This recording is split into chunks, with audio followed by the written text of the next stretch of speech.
Best.Podcast.Ever is brought to you by the Gertzberg Law Firm, a full-service business and litigation firm in Cleveland, Ohio. Practical and results-driven, the award-winning attorneys at Gertzberg Law have both in-house corporate and large firm backgrounds and have built a one-of-a-kind firm that is changing the way clients engage, work with, and pay for their attorneys. Visit GertzbergLaw.com to learn how we're different. Gertzberg Law Firm. We solve problems. Enjoy the show. Ladies and gentlemen, you're about to listen to the best podcast ever recorded.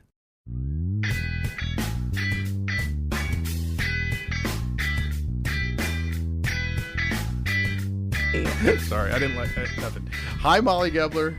Hi, Alex Gertzberg. What's going on, man? I was about to say I am coming off of the next day after a very bad migraine. Really? I Why had is a migraine yesterday. It was like I went to bed at 6 o'clock. Like I just couldn't take smell or light or anything. Do you know what caused it? I don't know what caused it. Do they come frequently? I get migraines all the Really? time. Mm-hmm. What do you take for that? Do you take anything? I have to take a Tylenol PM and go to bed. Like I can't. I'm done. Done. Can't smell anything. Can't see the lights. How often do you get them? Probably too often. No, I mean I would say sometime once a week. What? Yeah. Once a week? Dude, that's crazy. I know. And how long do they last? Well, I just go to bed, so.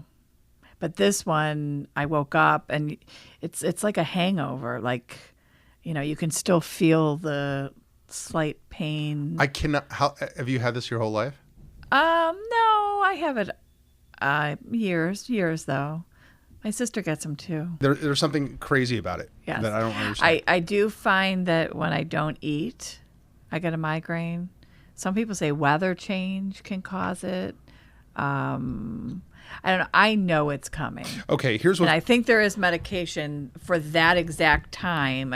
When you feel that it's coming, I think there's something you can pop. I have seen a doctor about it, and he wants me to do like some whole brain scan. Yeah. Here's what's crazy. I don't feel like. I am philosophically troubled by the idea of having a weekly painful encounter that stops you in your tracks.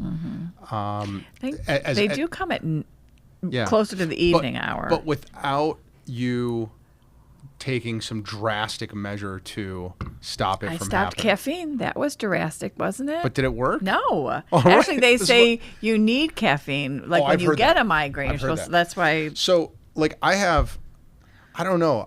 I have friends who maybe I should research and see what kind of foods or something cause migraines. But why wouldn't you just keep trying different things, right? Like, for example, right? I don't know. Like, yeah, maybe there's a food solution, right? But maybe there's like, the brain scan. Actually, I was thinking of that. There's a guy that. But I don't want to find out if I have a brain tumor. I don't. If I do, I want to pass years, out you're probably and die, fine. and that's the. Really, you wouldn't want to know? No. Get out of here. Is that true? No. I live my life to the fullest every day. But what if you could take some proactive steps and get it, carved out of you so you can keep going? Would you really want that? Yeah. Molly, that's cray-cray. I don't think that's I'd want insane. that. And then you... But like, all right, hold on a second. Let me ask you this. It's going to come back. Can I ask you a question? Chemotherapy and... In all seriousness. Yes. Hold on. Like, I can't tell if you're joking with me or not, right? Like, you want to see grandkids, right? I do want to see grandbabies. You want to see like them get married maybe one day, right? You want to, you want to see what happens in the next election, right? There's like so many things. That one wouldn't not top on my list. You want to see what happens at Cannes and at Sundance with your documentary. Yeah, right. I don't know if we'll get there, but okay. But my point is this. I got your point. Yeah, like Dad. Yeah. So what did you do this weekend? Enough about migraines. A lot of people have migraines. So. Yeah, no, I know. I'm maybe I know you're so worried about me. Maybe I'm the dude that God sent to get rid of this migraine for you. No, God. I've always said God sent me to you. Yeah, We've I agree with had that conversation. That's true. Yeah, I've had an interesting weekend. Yeah? Yeah. Tell. I don't know if I can. It was that you interesting. You look very baffled, or.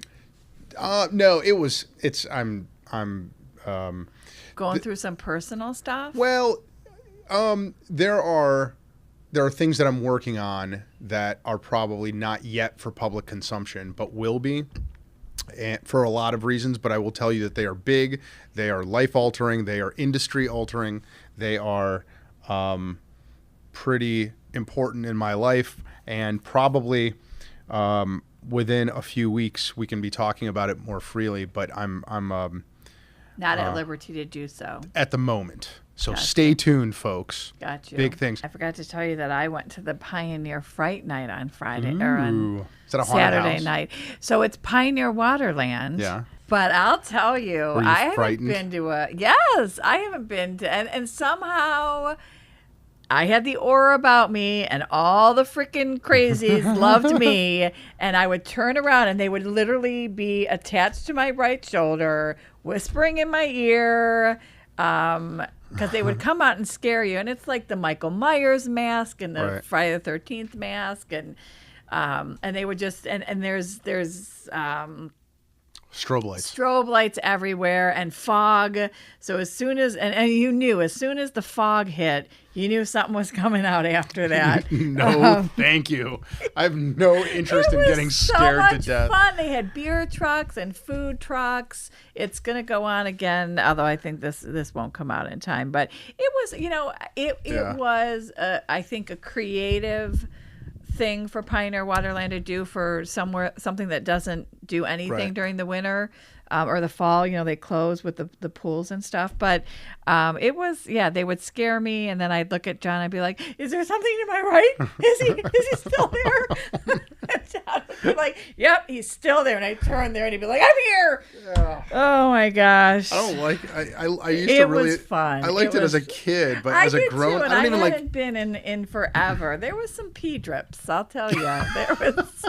I you should have like wore the scary Depends. movies? I love scary movies. See, I don't. I love scary movies. As a matter of fact, I want to do one night at midnight. I want everyone to go to Township Hall and show Halloween. Right, the older ones. The Halloween, the original Yeah. Halloween, which I should get on the schedule soon. It should be Halloween, Friday the 13th, and Nightmare on Elm Street. Yeah. Oh, those are And the then class. yeah. Yes. And then maybe some Hellraiser at the Yes, end. maybe you know what? Maybe I'll call Sugar and Cinema and see if they'll put that threesome together. So the new stuff, and as a grown up, Molly, I really just I want no part of that world anymore. I've seen a couple of them. I haven't seen it.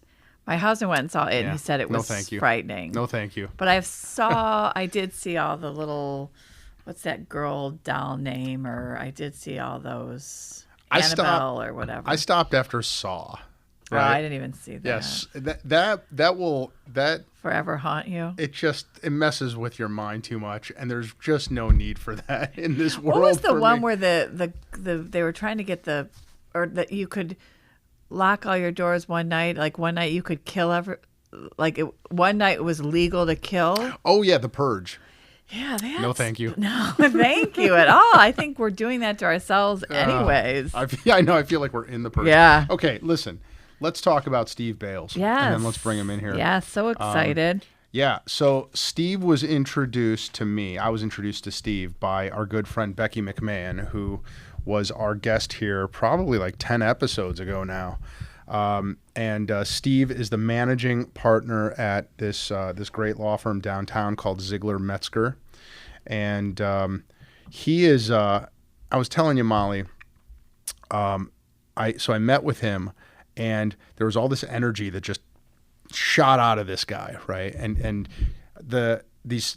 when I left this great lunch that we had, these three concepts, these three thoughts kept floating around in my head about him, and they were leadership and commitment and volunteerism or selflessness. And it seemed like everything that we talked about kind of seemed to organically fall into those three buckets. And so he's been with the same law firm since 1981, right? That is unheard of, over 35 years, 36 years. So practicing law for over 30 years.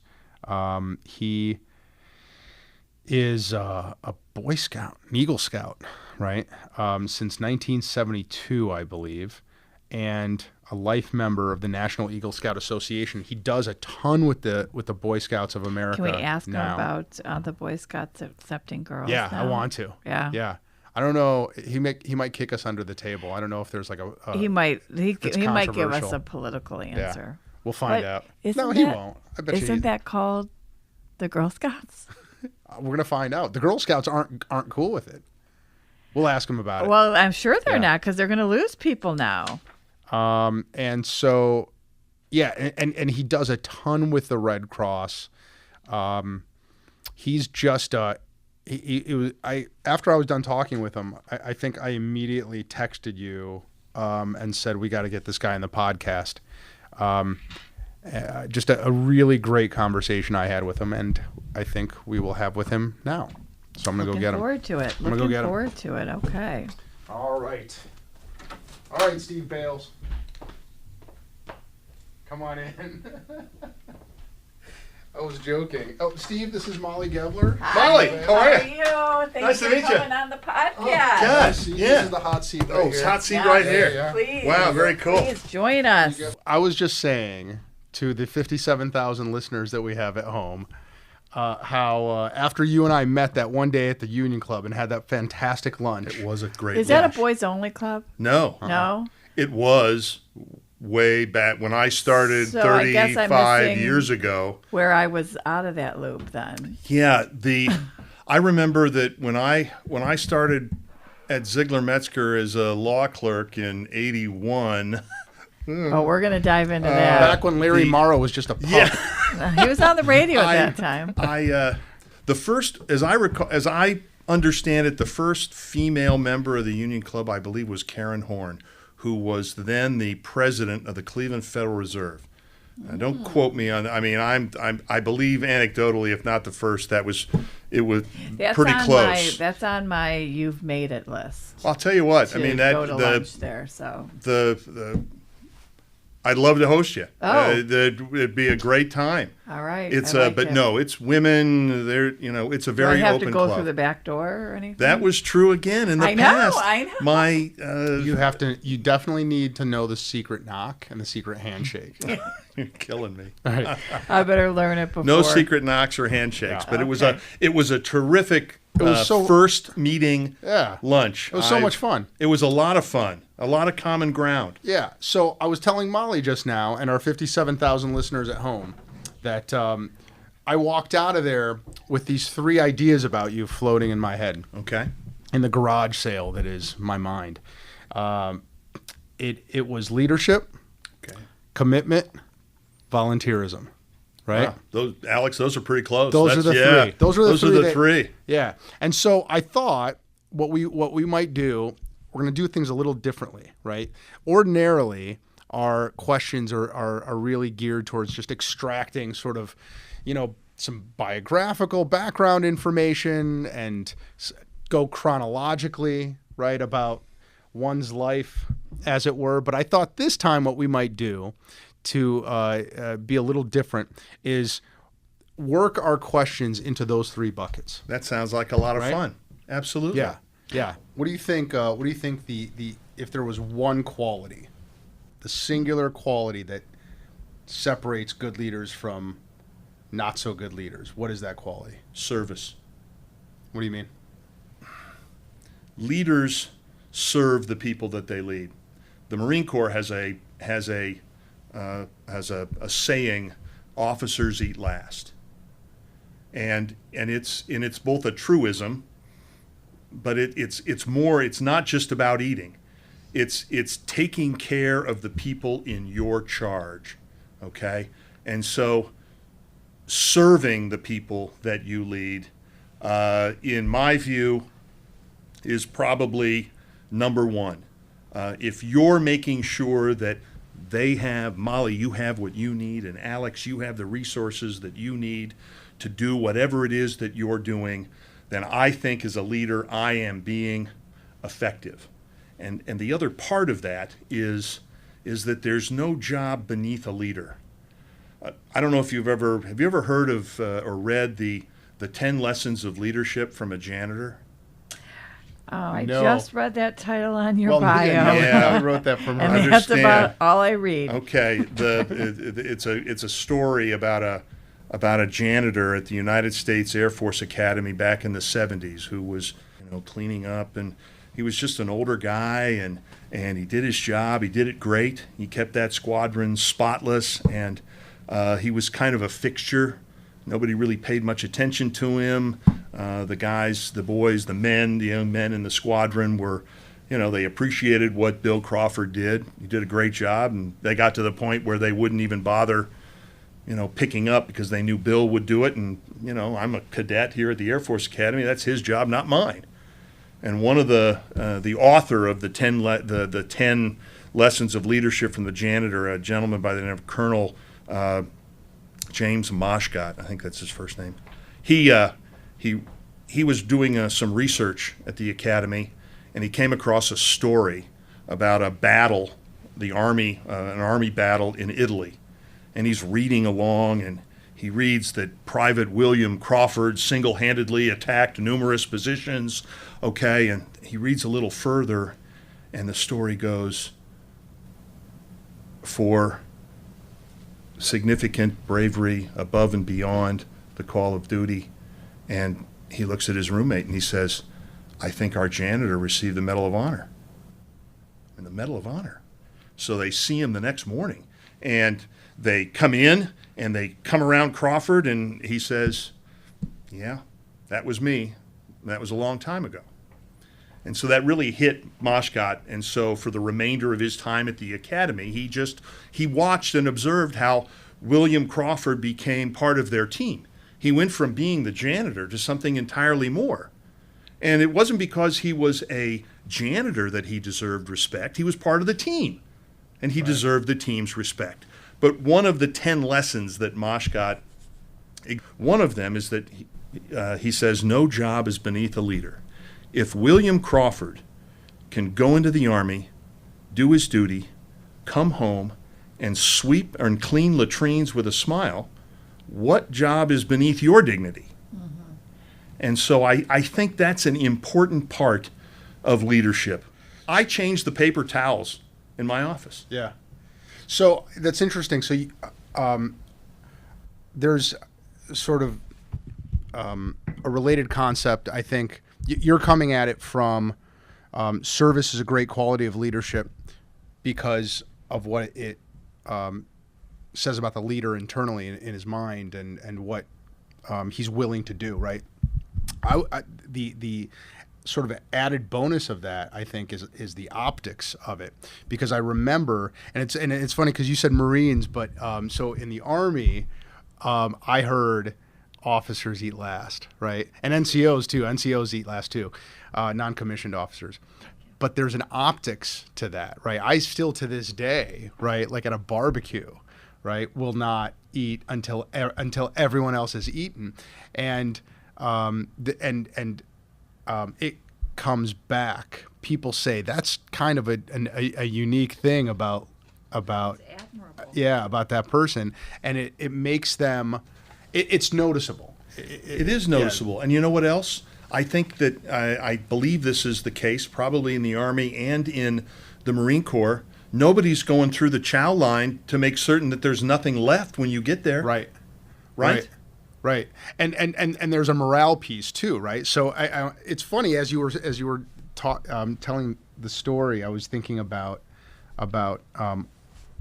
our time in Iraq and before that, and there was a period where we were stuck in Fort Knox, Kentucky before we deployed, and the Army was really good about getting us out of Cleveland and getting us to our mobilization station, but not very good about getting us out of the mobilization station. I couldn't get you out of Dodge. Yeah. So we were stuck in Fort Knox in these World War II barracks for 4 months, from January until April of 2003.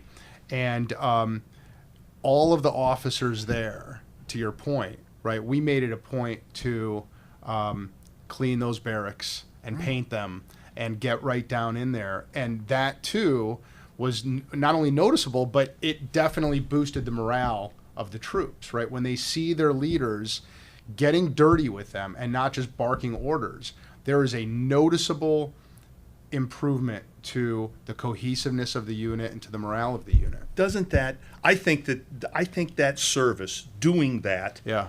is one of the. I mean, that's how you create trust. Right. When people can observe that you're willing to do that, you're doing that job, whatever it is. I mean, to me, that establishes trust, and even beyond optics, or it's one and the same.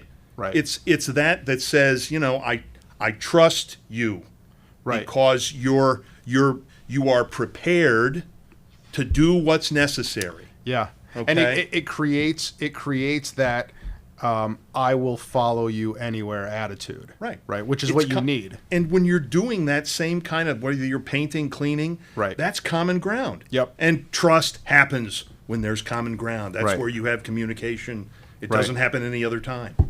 Steve,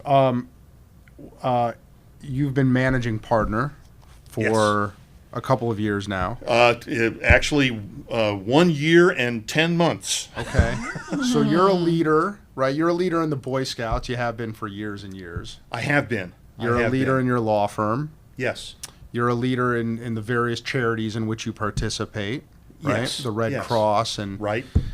So lessons from your own leadership successes or failures or challenges or experiences. I think the lessons, I think trusting the people that you're involved with at wherever it is probably, it's not difficult. It's making certain that you are letting go, if you will. I know that there are times when I sometimes feel like, I'll just do it, but that's so short term. Okay, I mean it's you got to go to the bench. Yeah. You got to go to the bench. The guy on the bench will never be able to demonstrate her value or her value if you don't allow them to get up, take the shot, fail, coach, mentor, and do it again. And so I at times struggle with not making that, not doing that soon enough. And that applies across the board, because we all want to, whatever we're doing, we want to succeed. Yeah. And but that I struggle with a little time. Well, and let me ask a selfish question, right? Because you and I both run law firms, right? So, as the leader of a law firm, I don't run a law firm. well, congratulations. Not yet, Molly. You do everything else, though. It's only a matter of time. Yeah, that's what I was wondering myself. That was a question I was going to have. Molly's a documentarian, Steve. She's I know. an award-winning documentarian. Award-winning Sorry, Molly. documentarian. Yeah. Is that on the bio now? It must be. It should better be. Creating space for associates and for your partners, right? That's hard for me. It is hard. Right? Hard. What's your takeaway there? Boy, Alex, I certainly don't have the secret sauce to that. I think primarily it's communication. It is talking to your partners, to your associates, making certain that nobody is sitting in an office stewing about something, okay? And just allowing your partners and your associates to do what they've been trained to do.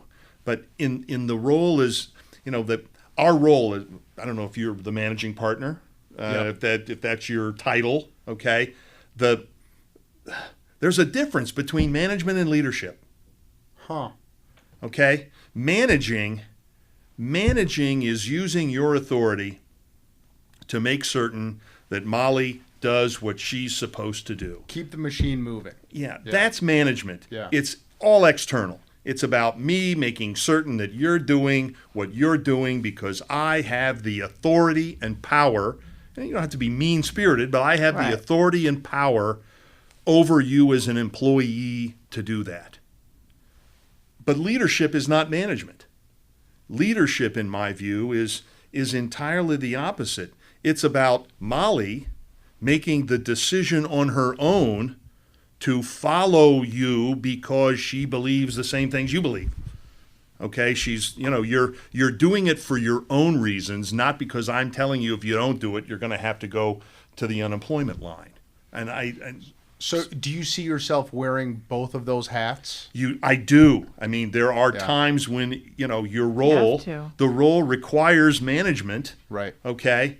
And frankly, the management part is distasteful.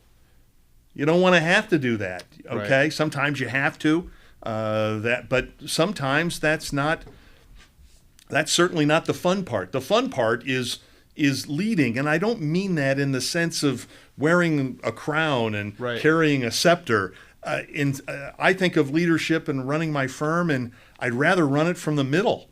Yeah. I don't want to be up front because it's everybody else here. The success isn't about me. It's about everybody in the firm. We moved ourselves a year ago tomorrow.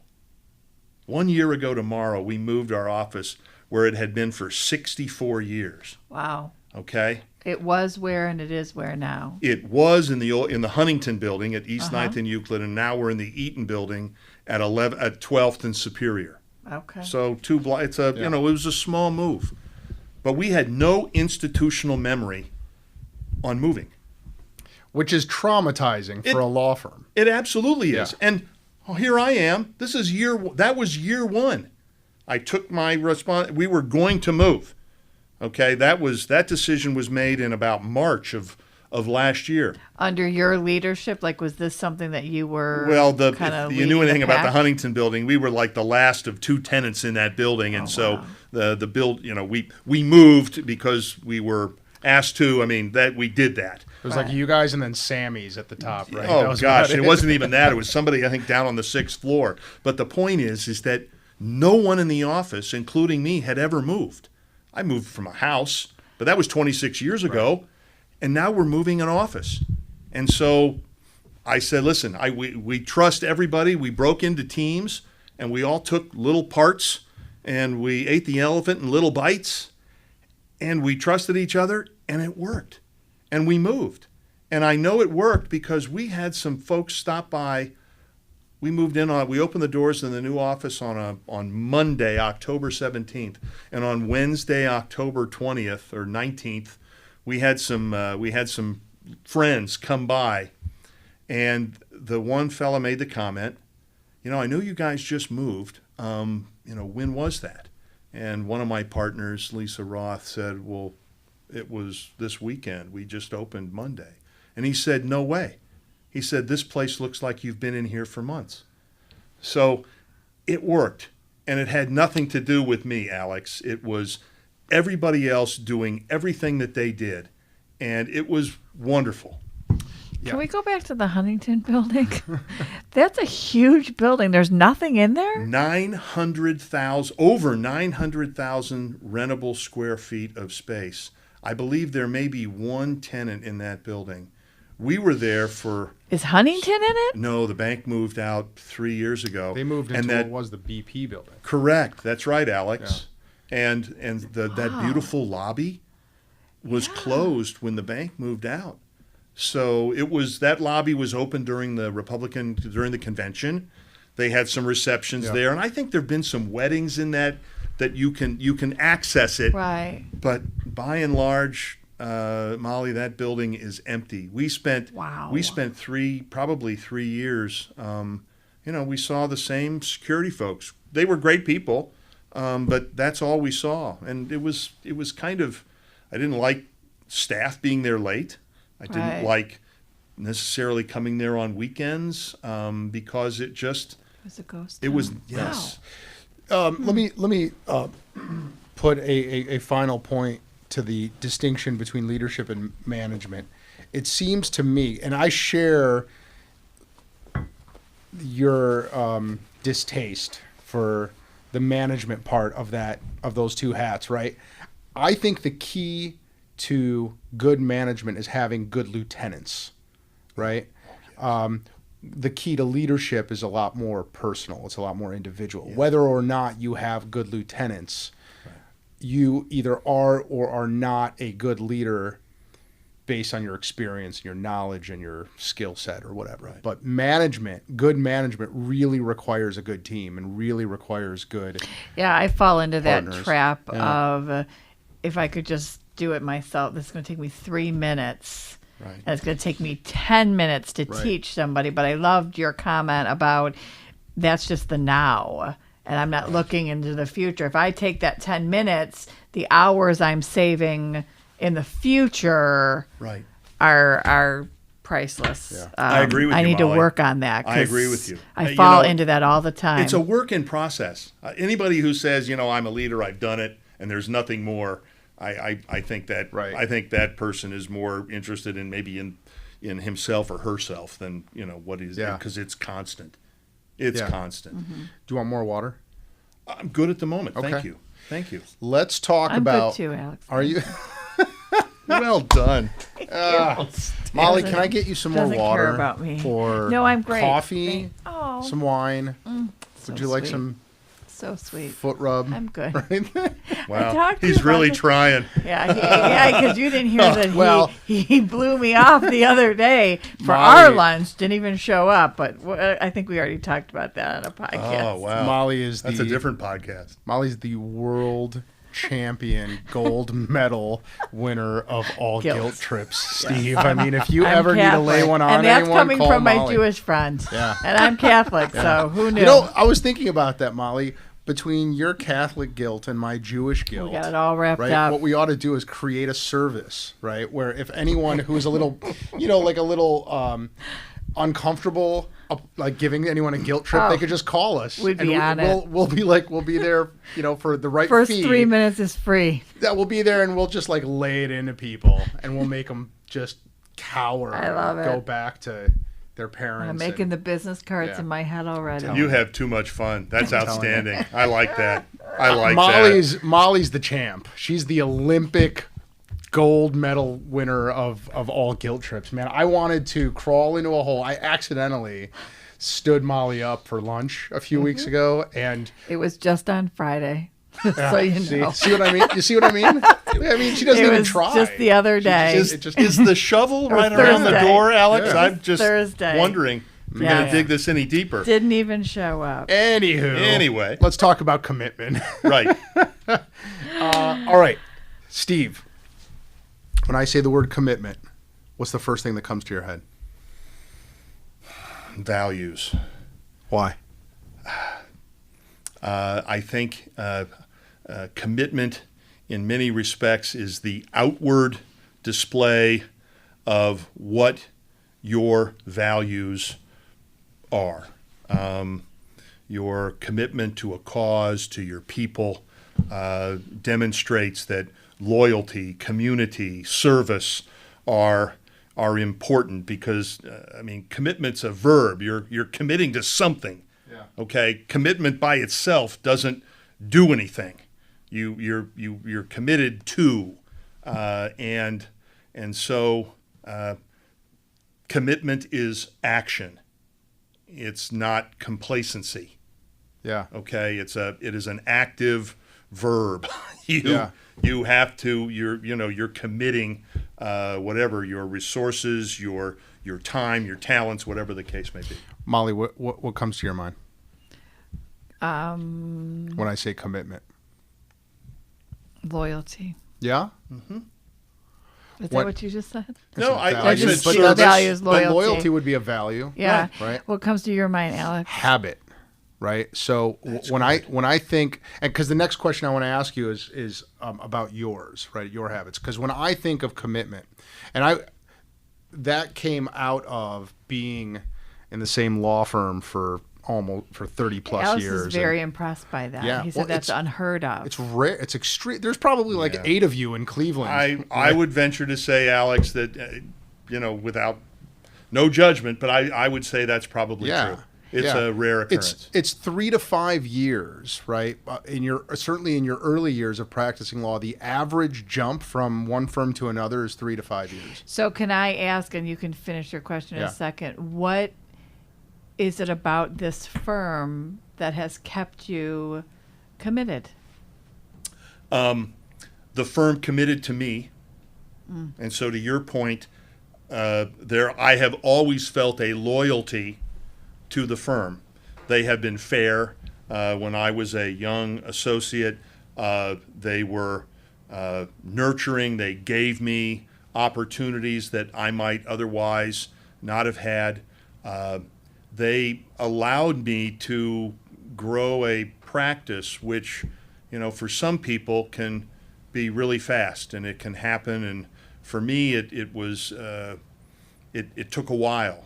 And that's employment, right? You do a lot of employment law. I do. I did a lot. I've done a lot of litigation in all sorts. Okay. But it for a while I was the firm's lawyer. Okay, so I was handling the litigation for many of the firm's clients, and this is kind of more on the business development side. But I found myself complacent and not looking for more, and so See, when I hear complacent, I think that it's a pejorative term. well, and in reflection, it was, in the sense that I wasn't looking to expand myself. I was just going to I just liked doing what I was doing. I was satisfied, but it wasn't growth. It was just plateau, okay? And it was the opportunity to go to the next step, and they stayed with me when maybe some other firms might have said, listen, you've had an opportunity, you've had the time, you ought to be here in terms of your own business in a small firm like our respective Right. firms. And I wasn't there, and they let me, for which I am forever grateful, because that opportunity finally happened in 1998 when I joined the firm as a partner, and it's been wonderful ever since. So that loyalty, their loyalty to me, was part of the reason for my commitment, and it's a wonderful place. I mean, we have a very comfortable crew. We get along, and that's staff as well as lawyers. And you hear a lot of people that are complaining about going to work every day, or anybody, lawyers, non-lawyers, Right. whatever, and they're not happy about going to work. And Don't you I've think a not little had that bit of experience. that is the person? I have this conversation with someone in my family all the time, and because I too love everything I do, but that is also my personality. You're part of it. And That's you right. seem to be that type of person where If you want to find the bad, you'll find Right, it. right. Right, Molly? I mean, we can do that today. Yep. We'll find the bad that was today. And I try to, we're just half empty, half full, right? Well, so let's go back to that question about habits. Yeah, right? I like that. Because to your point, Molly, I debate all the time whether people can be reprogrammed to act differently when they've acted a certain way their entire life, right? So let's come back to that in a second. But what are your habits, Steve? What do you do? make that's your the- bed every I'll- morning. Well, Hospital corners. I'm first up in my house. Okay, Okay, good, so good answer. How early? 0500. Okay, All right. that's early. Is that 5 o'clock? My habits, when we may have talked about this a little bit at lunch, a few years back, my brother-in-law built me a flagpole at my house. And the flag is a very important part of my life. My father was an officer. And by the way, thank you for your service, Alex. Thanks for saying that, Steve. My father was an officer. My father-in-law was a World War II Marine. So the flag is an important part of my life. And so I raise the flag every morning, and I take it down every night. Very cool. And I do that in the rain. I do it in the snow. The flag goes up in the morning, and it comes down at night. And I've had hundreds of people that have said, well, why don't you just get a light? Okay, and it's not about the light, right. because the raising of the lowering of the flag reminds me that there are men and women overseas, here in our own community, who are sacrificing every day for us. And so for me, that is my way of telling these people, thank you. And I fold it. I have a special dispensation, by the way, Alex, that allows me to fold the flag on the top of my trunk of my so that car. Your wife doesn't have to because come. That's right. Yeah. That's right. But I fold the flag Gosh, every could the day. NFL hire you to go and give that speech to them? I would welcome that opportunity.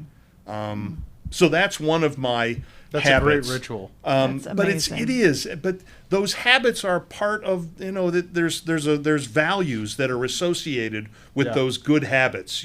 Why do you have that habit? That's the key right there. It's And it is. it's what ideas you associate with the habit, Right. As opposed to making it mindless. Then it won't really create the good habits down the road. It's just that get you. routine. Yeah. And how many years have you been doing that, did you say? I'm Well, sorry. the flagpole that I've had, my brother-in-law gave me Just yesterday? No, yeah. It was like either 2013, 2014. Okay, so it's been 3 or 4 years, Yeah. easy.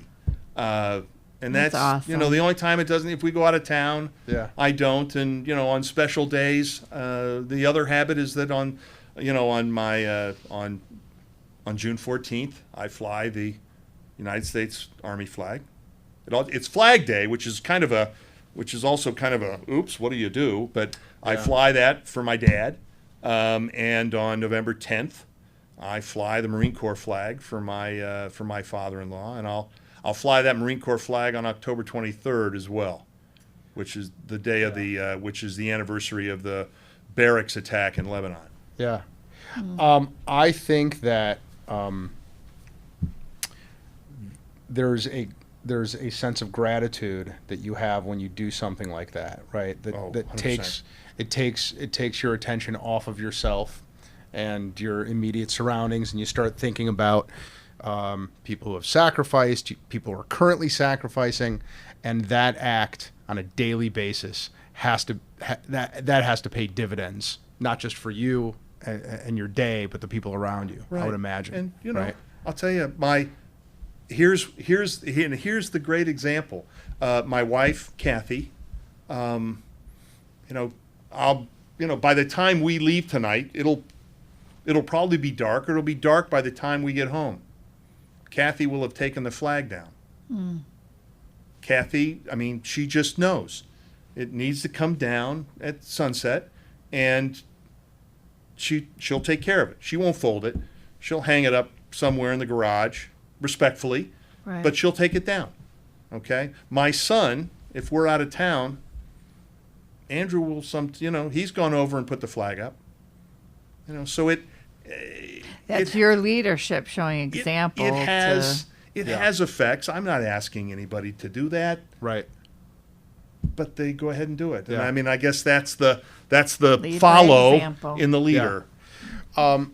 So we're going to go a little bit off topic, but not really. You have a bracelet on that you showed me at lunch. I don't know if you're wearing it now, but you got it from... There it is right there. Tell Molly this story, Steve, and Molly and the other... Do you know what that is, Molly? This is it is a military bracelet, yes? It is a POW MIA bracelet, and on the inside of that you'll see an engraving, I forget which side, it says VIVA, VIVA. Yep. And that stands for Voices in Vital America. This is the first wristband. In 1970, We'll take the Vietnam War had been, was ongoing, obviously, and the prisoners of war were starting to get attention, and so Viva was created. There was a congressman whose name I forget. He had gone to Vietnam, and a Montagnard supporter, had given him a metal bracelet made out of the sheet metal from a downed American aircraft. And the Montagnards had worn these bracelets to show their affinity, their solidarity with the United States during that war. And this was California North something was the college that they were visiting, and they said, and he told that story, and they said we should get every American to wear one of these bracelets. Now, in my case, I grew up in Bay Village, and we had a son who, a friend of mine who I played soccer with. His brother was killed in Da Nang in maybe the spring of 1970, and so in the fall of 71, I was in high school. The bracelets were for sale, $2.50. And I received a bracelet. And it was just a random name. There were 5 million of these produced at the very end, okay? And there were 590 some prisoners. So there were thousands and thousands that had the name. And the name on my bracelet is Commander Render Creighton, and it says 2766. Render Creighton was an A4 pilot, Navy pilot, who was shot down over North Vietnam on February 7, 1966.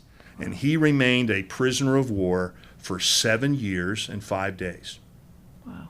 To put that in context, think about what you were doing on October 12th, 2010. What was happening in your life, in your family? And think about everything that has occurred in your life and in your family and friends' life from October 10 or 12, 2010 until today. Because that's how long Render Creighton was in captivity. And so I wore this bracelet from the day I got it, and I saw him get off the plane at Clark Air Base in the Philippines on February 12, 1973, while I was getting ready to go to school at Bay High School. Wow. And so I took this bracelet off, and I put it up on my dresser before I went to school. 3 days later, I had my Eagle Scout Court of Honor. And so when I got home, I saw the bracelet, and I went, I'm going to put this bracelet somewhere where I won't lose it. And so I put it in my Eagle box, and I said, I'm going to find him someday. And in 1999, I found him on this thing called the Internet using my CompuServe account. And I found a website that had his email address. And so I sent him an email and said, hey, would you, I wore your bracelet. Would you like it? And I didn't, who knows? Right. I got a response, and he said yes. So I wrote him a letter. And I told him a lot about me, and I sent him some pictures and all kinds of stuff. And I sent him my original bracelet, because there's a backstory to this. I sent him that original bracelet. And in May of 1999, I shared the letter with Alex. I got one of the greatest letters I've ever received in my life from Render Creighton. Just acknowledging the bracelet. It's a 2-page letter, and he spoke about what it was like when they left and what that felt like. But because of my involvement in scouting, he gave a great story about how regret can somehow demonstrate value. I speak a lot at Eagle Scout Courts of Honor to people that really don't know what it means to be an Eagle Scout, other than it's sort of like, this is probably pretty good. And so I tell this story because Render Creighton in his letter said, I was a Boy Scout, and I made it to the rank of Life, which is the rank right before Eagle, okay? And he said that, in this letter, he said that he didn't make Eagle. He was 1 or 2 merit badges away, but he tried out for the football team, and his teammates gave him a hard time about being a Boy Scout. And then he said this, Molly, I have always regretted that.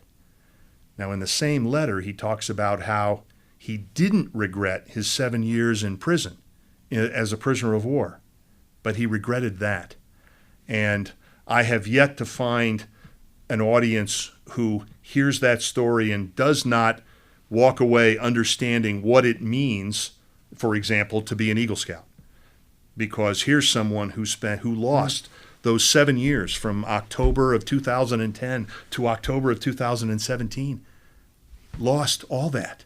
Yet he's regretting not doing something that when he was 15. But I periodically check Render Creighton. He's still alive, to my knowledge. Is that right? Did you Yeah, he's ever as old meet as my him? father. I never met him Where in does person. he live? Well, when I met him in 1999, he lived in La Jolla, California, where he retired as a captain.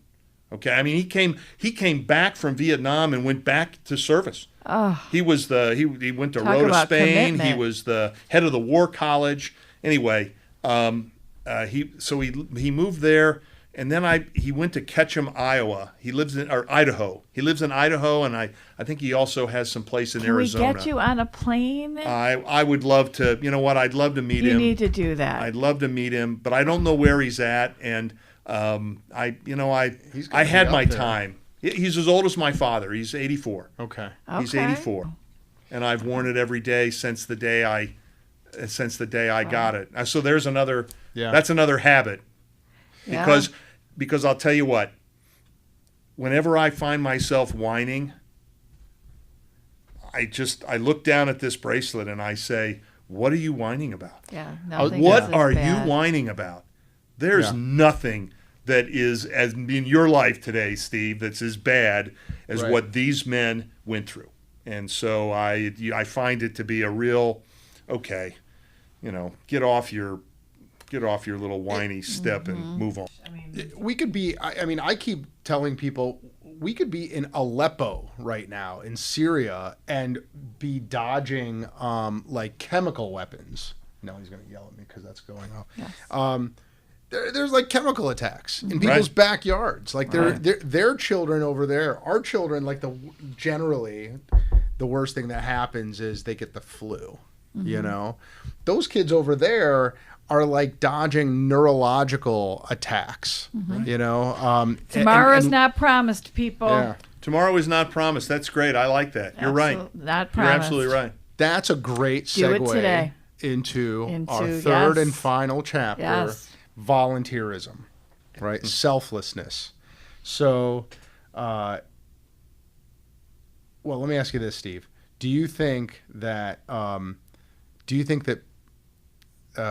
there is a lot more? Do you think that we're generally more self-absorbed than we used to be? Anecdotally, I believe that to be the case, but then you see organizations like the Red Cross or others where that kind of selfless volunteerism is on display day in and day out. So I would hate to generalize, but I think that spirit of service, which is what volunteerism is, it's the Boy Scout motto of the slogan of "Do a good turn daily." I don't know that that value is necessarily being taught. In scouting I have people that could you do something every day just because it's the right good thing to do, and it does whatever it is, and if you don't, it takes that kind of mindset. Well, and it could be too that it's where you are and who you surround. To your point, who you surround yourself with, right? So let's talk about that. So you are you're doing a lot with the Red Cross. There really isn't a better. I think that giving your time is way more meaningful than giving anything else, right? And we do that. Molly, you do that a lot. Steve, you do that with Boy Scouts, obviously, right?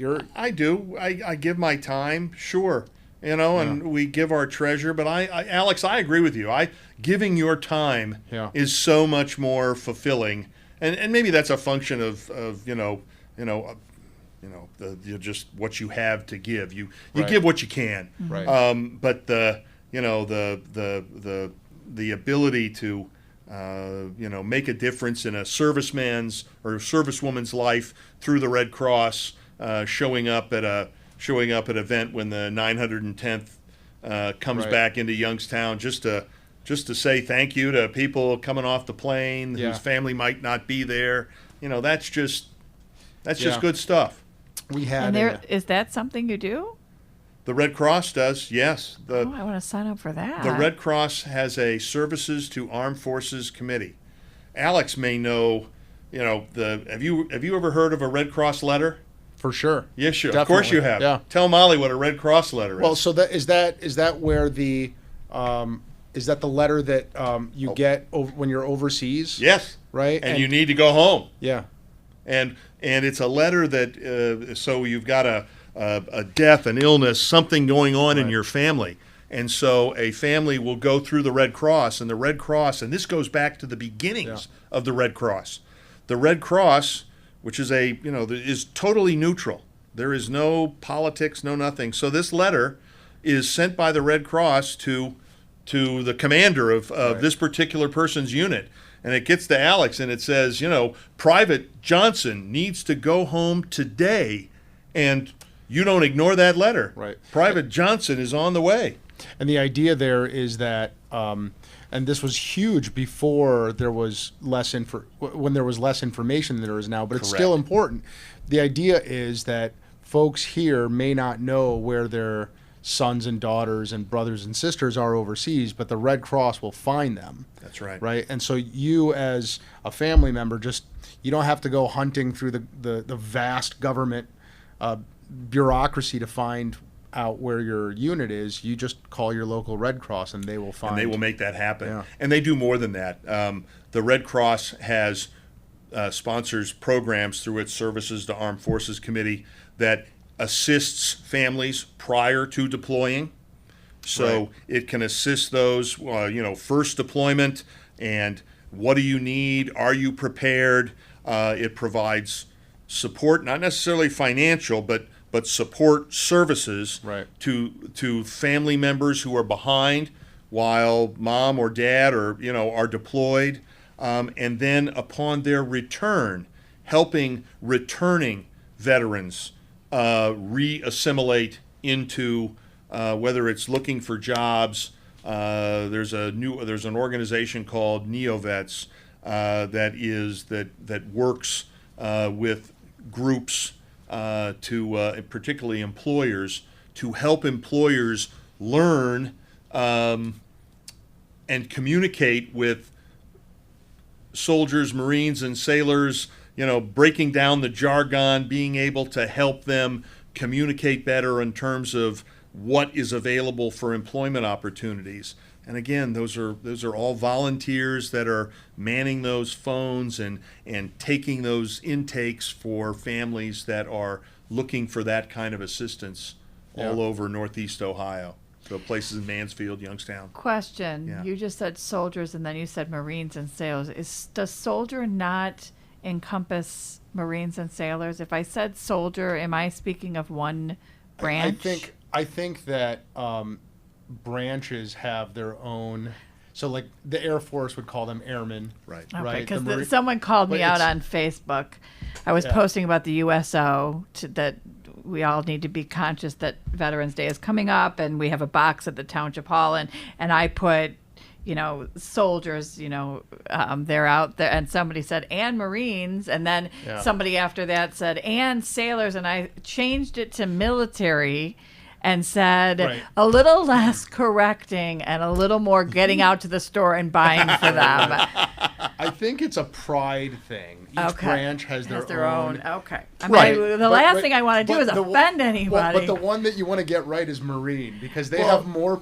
That was the one. That was the one. They said, and Marines. But you know what? If you called an ensign and in the Navy a soldier, he would act the same way. And the same thing with a seaman in the Coast Guard. You're right, Alex. There's a certain pride in their unit, and that's just mine is just having spent my entire life with 'Cause your soldier dad, and yeah. a Marine, and by God, I Right. know the difference, and Yeah. it's okay. Yeah. Did not mean to offend anybody.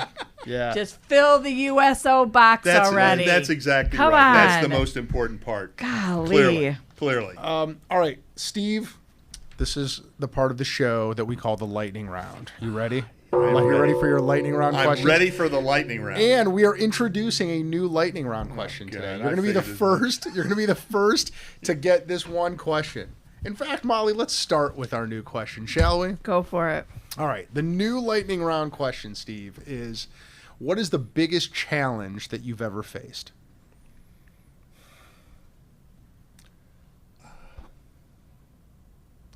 The biggest challenge that I have ever faced was being a new parent. I knew it had to come under the commitment. Yeah. Although, is your ring new? Because- Yeah, we've Out of the all park been on the there. first one, We've yeah. all been there. Yeah. Right, we Not have. all, but No, yes. but I think that was my biggest challenge. I remember my wife Kathy is an attorney as well as a nurse, and she was medical background, and I can remember one of the first times, I don't know, maybe we're getting ready to bathe our son for the first time, and I looked at her and said, well, what do we do now? She, well, don't look at me. I've never done that. I mean, so Yeah. that was the biggest challenge. There's so much that was dependent upon us, not only from the early stages of rearing, but from beyond that. I mean, you have someone, your son, your daughter, they are entirely dependent upon you, and so that was by far my biggest challenge, and maybe my that's greatest good. success. I got to tell you, I think parenting is the hardest thing that you could ever do. Yeah. I think Isn't it the most rewarding? Love and It is. listen. Love and listen. But the thing about it is, right, and so I consider myself a relatively intelligent, somewhat educated person. That's it's debatable. the hardest thing. Thank you, Molly. It's the hardest thing I've ever done. And I look around and I see people who make it look so easy. Molly, you make it look really easy, honestly. Like I'm blessed between with you and your two good daughters, girls. I'm like, man, have they ever had the fight that I just had with my Yes. 13-year-old? Yes. Like, I don't know. Yes. We Do you- all have. But I also believe, good kids don't happen by accident.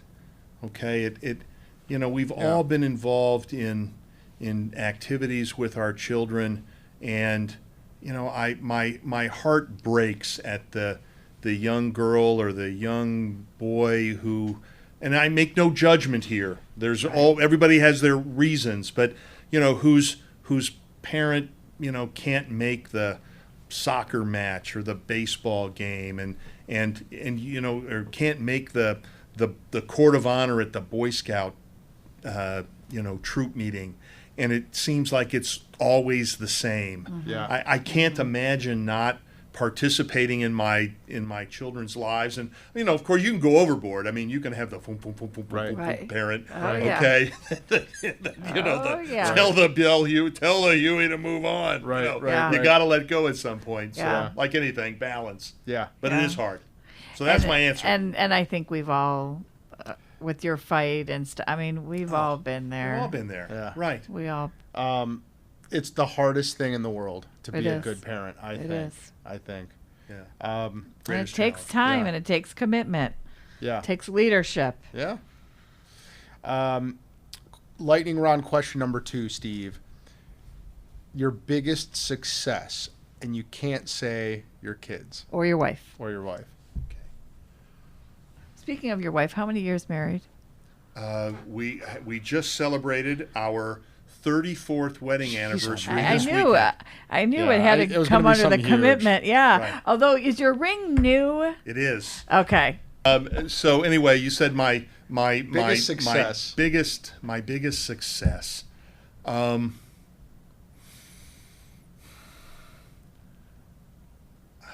Boy,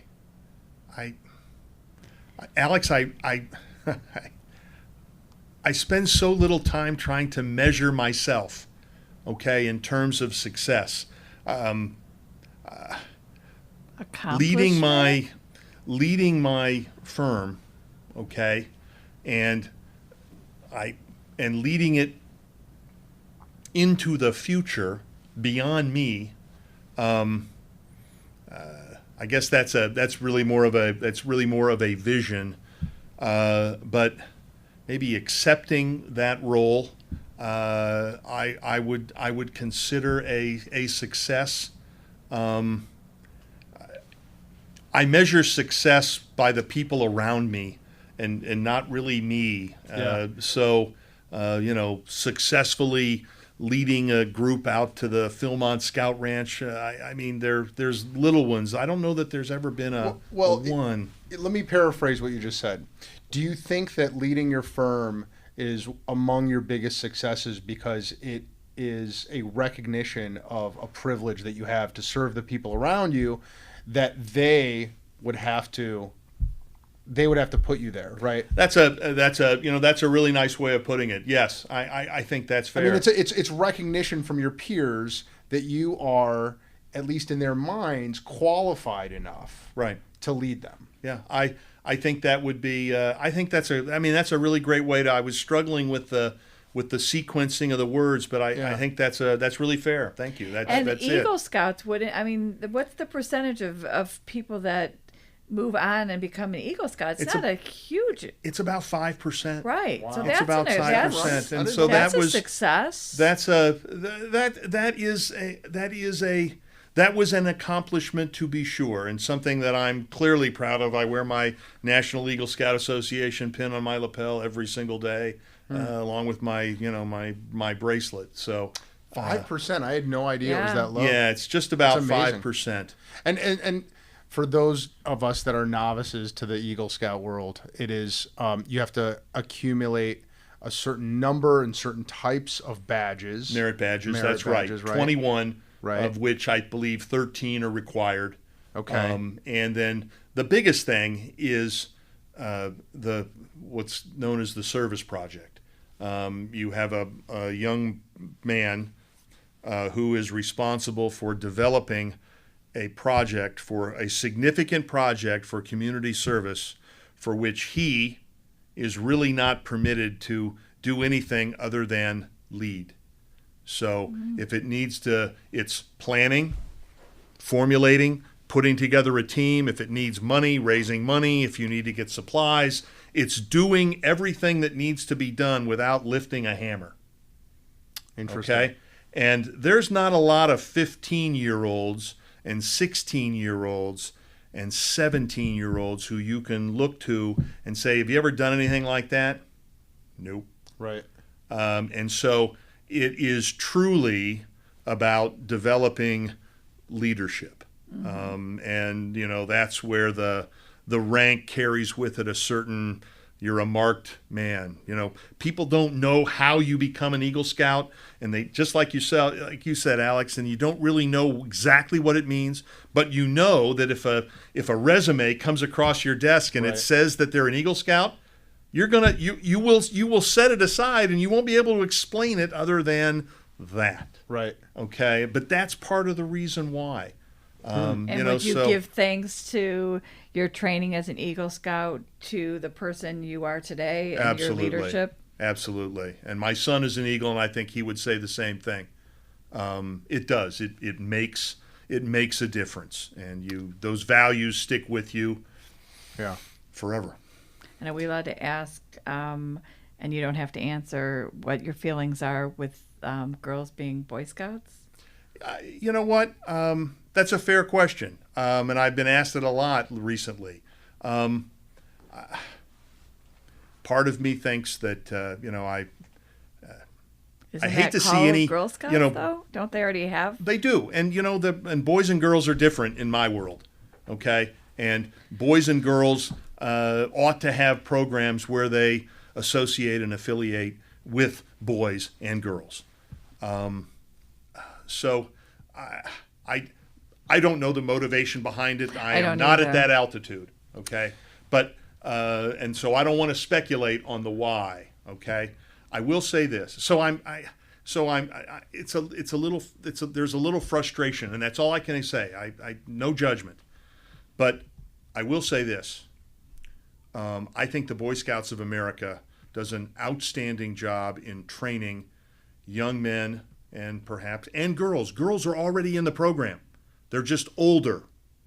The Boy Scouts have a co-ed program called Venturing. Oh, I did know that. Okay? They already have that.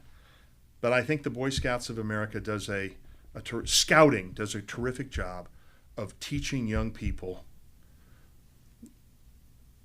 leadership and character development and how to become good citizens. Okay?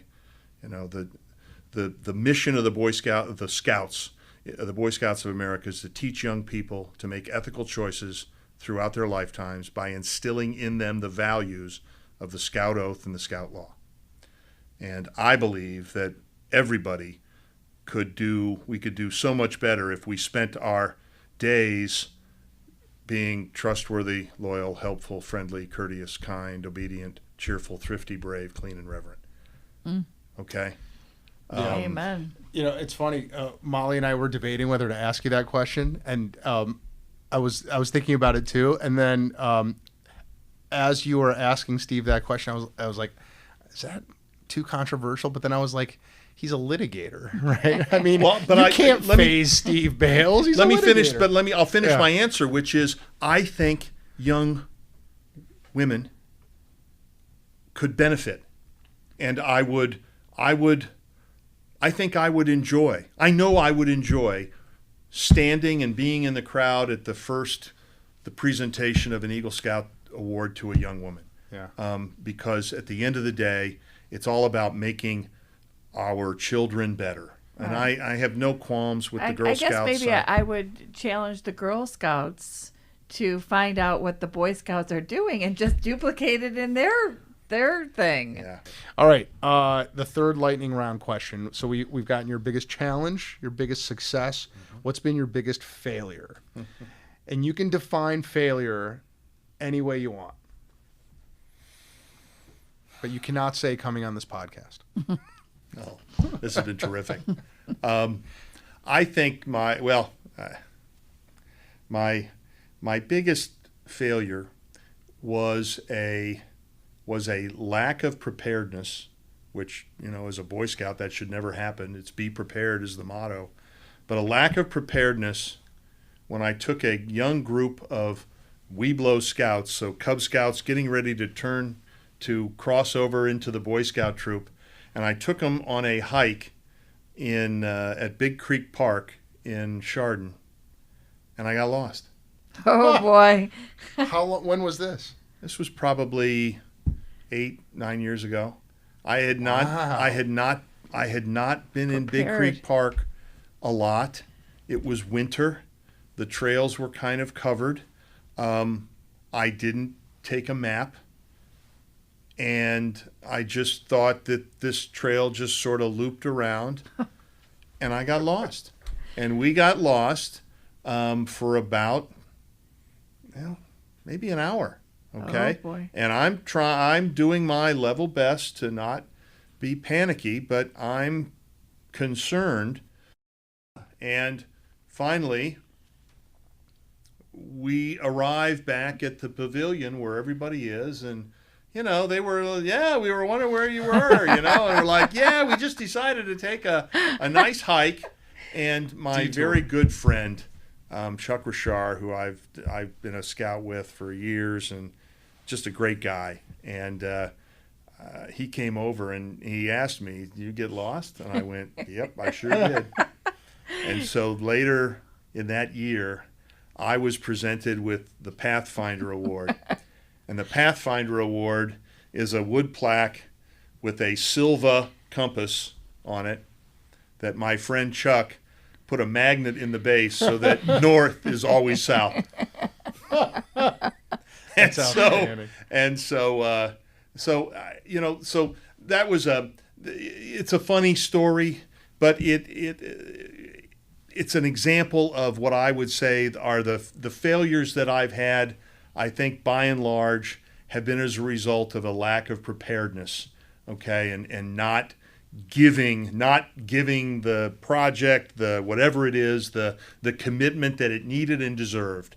And those are those are what I would consider failures, notwithstanding whatever the outcomes are. Yeah, that's fascinating. If we had another hour, I would love to drill down into why you chose that particular one, because that says a lot, right? I mean, being prepared goes to the core of scouting, right? It does. And man, that would be one for me. But I'll tell you the answer of why I chose that. Yeah. Because I feel very comfortable talking to you and to your audience. 57,000 okay, and your 57,000 listeners. Oh, we just came and 4,000. it's that's why. Wow. I appreciate you sharing that. And I really would like to drill down into that more, because but not today. But yes. that says a lot. That's pretty meaningful that that's the one you chose. Molly, would you like to ask your Yes. lightning round question? Thank you, Alex. No, thank you, Molly. An influential woman in your life, is there one? And can you share her? Oh, yeah, it's my wife. And why? Kathy is the epitome of, she is a wonderful wife, a spouse. She was an intensive care nurse at Mount Sinai Hospital here in Cleveland The for Purple Building. the Purple Building. My daughter was born there. So both of our children were born there. Kathy was an ICU nurse there, and she and we met in law school. And so she was an ICU nurse that was working full time, and she decided that she wanted to go to law school. Wow. And at a time when being a nurse and being a lawyer it was like oil and water. What's the point? Why are you doing that? She made she made new ground there. She's been a wonderful mother to our two children. She keeps me in line, and by far, maybe second only to my mom. She is, she's my rock, and so I would say she is the most influential and most important woman in my life, she Molly. takes down the flag for you when you can't. And she takes down the flag for me when I can't. Pretty That's awesome. all. Yeah. Pretty awesome. The final lightning round question, Steve Bales, may or may not be related to your wife and your new wedding ring. If that's not the answer, we need to hear that story.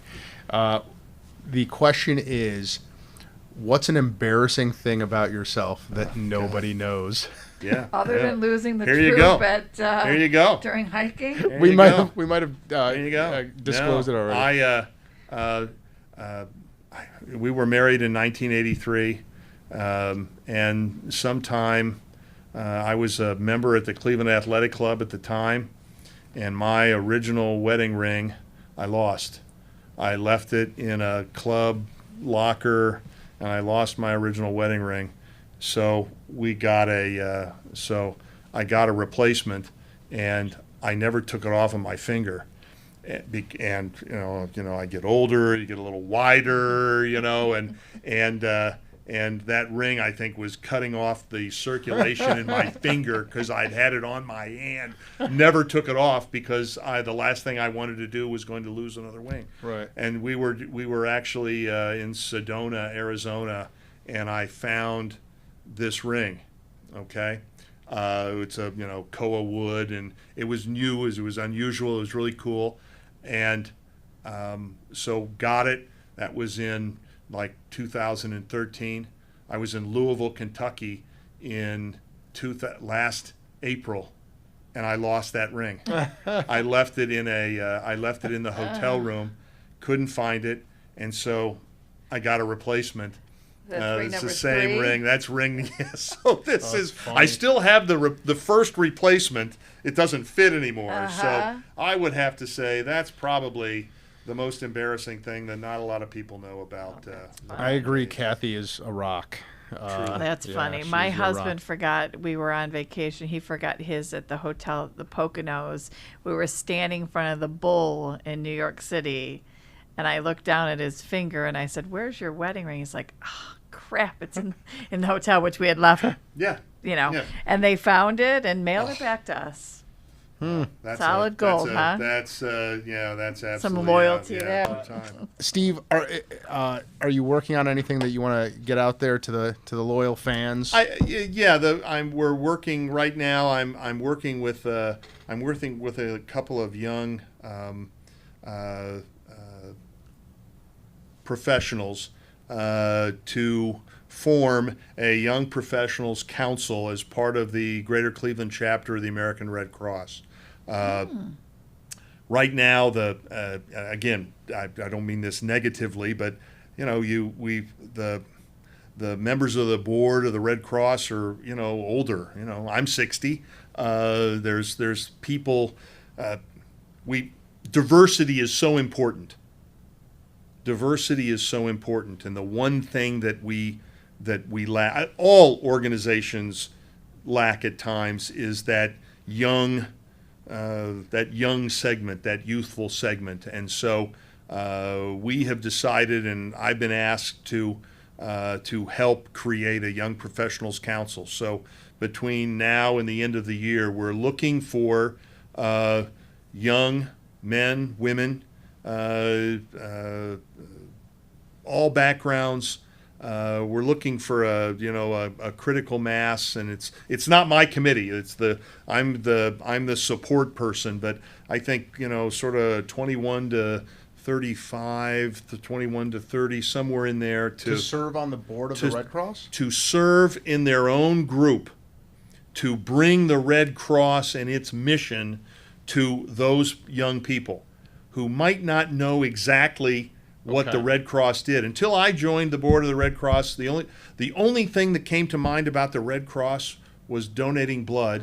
And I'm scared that I think I tried to donate blood once, and I think I passed out. Yeah. And so where can they get a hold of you if they're interested in doing this? Or get information about it? They can contact me directly, and I will put them in touch with the group that's working to put that together. So, and if you would get it to me, because the Chagrin Valley Chamber has our own Young Professionals group, and I might be able to then offer them this opportunity. Oh, that's Molly. That would be terrific. And that might be something you want to think about, is reaching out to the different chambers in Correct. Cleveland and saying, I certainly this is what don't. we're looking for. Nobody's interested in reinventing the wheel. We just want to provide an opportunity for those who would find the Red Cross's mission to be important, to an opportunity to lead a Young Professionals group in delivering that mission. Yeah, that's all right, great. so you guys will be able to reach Steve at the contact info we'll post about him on this episode. You should also subscribe. So do me a favor, folks. Get on your computer and go to thebest.Podcast.Ever.com and click on the subscribe button, and then there's a Facebook page. You can also like it there, right, Molly? Yes. What am I forgetting? Subscribe, like. Yeah. We do need to start planning our 50th. Well, thank you for the invitation. Yeah. This has was been really great. a wonderful conversation, This was and I so really enjoyed great. it. Yeah. Thanks for coming on, Steve. I want to go sign up for something now. I want to volunteer my time. Did I tell for you I something. left that lunch like totally inspired? Yeah. You want to go do stuff. Yeah. Right? For the good of others. Yes. Steve, thank you very much. That was Thank sensational. you for coming on. Thank you, Molly Gebler. Thank you, Alex Kurtzberg. Thanks, folks. We'll see you next time. Bye.